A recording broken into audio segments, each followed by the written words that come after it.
Police কি encounter করতে পারে? এনকাউন্টার নিয়ে দেশের শীর্ষ আদালতের কি রায়? কথা বলেছিলাম আমরা ম্যানেজিং এডিটর ধ্রুবজ্যোতি প্রামাণিকের সঙ্গে, শুনুন। খুব সঙ্গত কারণেই এই মুহূর্তে পশ্চিমবঙ্গের সমাজ মাধ্যম কার্যত আড়াআড়ি বিভক্ত। একদল তারা বলছেন যে যেমন কর্ম তেমন ফল, কিন্তু অন্য এক দল তারা বলছেন যে না, এটা ঠিক কাজ হয়নি, এভাবে কাউকে মেরে ফেলা যায় না, এটা অসাংবিধানিক, এটা বেআইনি। যারা এটা বলছেন তারা মূলত যে যুক্তিটা সামনে আনছেন যে রাষ্ট্র কি কখনো তার নাগরিককে খুন করতে পারে এভাবে, এবং তারা যেটা বলছেন যে আমাদের সংবিধানে মৌলিক অধিকারের মধ্যে পড়ে ধারা ২১ নম্বর ধারাতে তাই তো বলা আছে যে সংবিধান আমাদের প্রত্যেককে যে মৌলিক অধিকারটা দিয়েছে সেই অধিকারটা হচ্ছে যে protection of life and personal liberty, অর্থাৎ বাঁচার অধিকার আমার সংবিধান সিদ্ধ অধিকার। তাহলে পরে পুলিশ কি করে এনকাউন্টার করলো?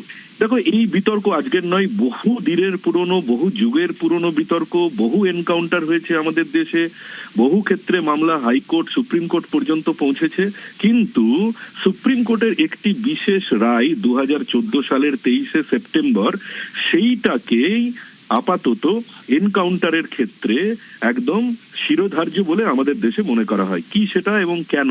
এটা ২০১৪ সালের ২৩শে সেপ্টেম্বর রায় দেন তৎকালীন প্রধান বিচারপতি RM লোধা, এবং তার সঙ্গে সেই বেঞ্চে ছিলেন বিচারপতি রোহিন্টন ফালি নরিমান। তাদের কাছে কি মামলা গেছিল? তাদের কাছে যে মামলাটা গেছিল যে একটা মানবাধিকার সংগঠন তারা অভিযোগ করেছিল গিয়ে সুপ্রিম কোর্টে, সেই সংগঠনের নাম হচ্ছে people's union for civil liberties. তারা মহারাষ্ট্র সরকারের বিরুদ্ধে সুপ্রিম কোর্টে গেছিল, গিয়ে অভিযোগ করেছিল যে হুজুর, মহারাষ্ট্রে ১৯৯৫ থেকে ১৯৯৭ সালের মধ্যে ৯৯টা এনকাউন্টার করেছে মুম্বাই পুলিশ। ১৩৫ জন দুষ্কৃতী, অপরাধী, অভিযুক্ত যাই হোক না কেন তাদেরকে এনকাউন্টারে মারা হয়েছে। এর বিচার চাই। কোন ১৩৫ জনকে মারা হলো তাদের বিস্তারিত বিবরণ জানতে হবে, প্রকাশ্যে আনতে হবে, এবং যে পুলিশ কর্মীরা ওই ৯৯টি এনকাউন্টারে যুক্ত বলে জানা যাচ্ছে তাদের বিরুদ্ধে তদন্ত শুরু করতে হবে ভারতীয় আইন মেনে। তখন মামলার গুরুত্ব বুঝে প্রধান বিচারপতি নিজে মামলা শুনতে শুরু করলেন। জাতীয় মানবাধিকার কমিশনের বক্তব্য জানতে চাওয়া হলো, মহারাষ্ট্র সরকারের বক্তব্য জানতে চাওয়া হলো, কেন্দ্রীয় সরকারের বক্তব্য জানতে চাওয়া হলো।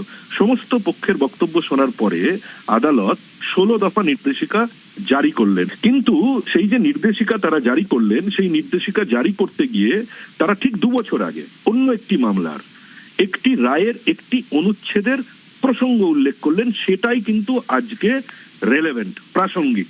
এই যে ঘটনাটা ঘটেছে, কি বললেন? One cannot be oblivious of the fact that there are cases where the police who are performing their duty are attacked and killed. There is a rise in such incidents and judicial notice must be taken of this fact. In such circumstances, while the police have to do their legal duty of arresting the criminals, they have also to protect themselves. আদালত পরিষ্কার বলে দিল যে বহু ক্ষেত্রেই আমাদের নজরে আসছে যে পুলিশ তাদের কাজ করতে গেছে, পুলিশের উপর হামলা হয়েছে, পুলিশকে খুন করে দেওয়া হয়েছে, পুলিশকে মেরে ফেলা হয়েছে। তাহলে এরকম যদি পরিস্থিতি তৈরি হয়, পুলিশকে তো নিজেকে পুলিশের আত্মরক্ষা করার অধিকার আছে, এটাও তো আইনসম্মত অধিকার। তাহলে সেই রকম পরিস্থিতিতে পুলিশ আত্মরক্ষা করতে পারবে। যেমন এরকম একটা ঘটনা আমরা জানতে পারছি। অভিযোগ কি? পুলিশ দাবি করছে যে প্রভাস মণ্ডল, তাকে গতকাল মধ্যরাতে ওইখানে নিয়ে যাওয়া হয়েছিল, ঘটনাস্থলে নিয়ে যাওয়া হয়েছিল, যেখানে যে পুকুর থেকে এই যে নাবালিকা গণধর্ষিতা হয়েছে, যে নাবালিকা যাকে খুন করা হয়েছে বলে অভিযোগ, সেই নাবালিকার দেহ যেখান থেকে উদ্ধার হলো সেইখানে নিয়ে যাওয়া হয়েছিল, মধ্যরাতে নিয়ে যাওয়া হয়েছিল। তার কারণ ঘটনাটা মধ্যরাতে ঘটেছিল।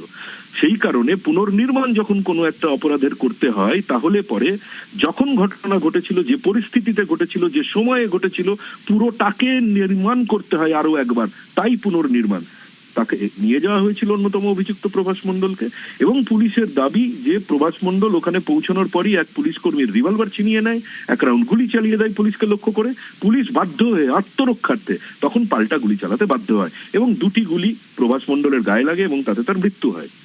তাহলে পরে এই যে বলছিলাম সমাজ মাধ্যমে এই দল যারা বলছেন যে অন্যায় কাজ হয়েছে, অসাংবিধানিক কাজ হয়েছে, বেআইনি কাজ হয়েছে, তাদের জন্য এবার সুপ্রিম কোর্টের রায়ের কি অংশটুকু আমি বলতে চাই, যেখানে সুপ্রিম কোর্ট বলছে যে আইন মেনে যদি সবকিছু হয় তাহলে পুলিশকে আদালতই রক্ষা কবচ দিচ্ছে। কি বলছে সেখানটাতে? বলছে unless Unimpeachable evidence is on record to establish that their action is indefensible, malafide, and vindictive. They cannot be subjected to prosecution. মানে আদালত বলছে যে পুলিশের যদি কুমতলব না থেকে থাকে, পুলিশের যদি কোনো খারাপ উদ্দেশ্য না থেকে থাকে, এবং পুলিশ যে এনকাউন্টারটা করলো সেই এনকাউন্টারটাকে পুলিশ যদি জাস্টিফাই করতে না পারে, তাহলে আলাদা ব্যাপার, তাহলে আইন মেনে বিচার হবে, সেই পুলিশেরও বিচার হবে। কিন্তু এনকাউন্টার যদি অবশ্যম্ভাবী হয়, পুলিশকে যদি আত্মরক্ষার্থেই গুলি চালাতে হয়, তাহলে এনকাউন্টার হওয়ার পরে পুলিশ কতকগুলো নিয়ম মানবে, সেটাই সেই 16 দফা নির্দেশ। ফলে আরো একবার স্পষ্ট করে দিতে চাই যে আমাদের দেশের শীর্ষ আদালতই কিন্তু স্পষ্ট করে রায়ে বলেছে 2014 সালে 23 সেপ্টেম্বর দেশের প্রধান বিচারপতি তৎকালীন আর.এম. লোধার বেঞ্চ বলেছে যে আত্মরক্ষার্থে যদি পুলিশ গুলি চালাতে বাধ্য হয়, সেই পুলিশকে রক্ষা কবচ আদালতই দিচ্ছে।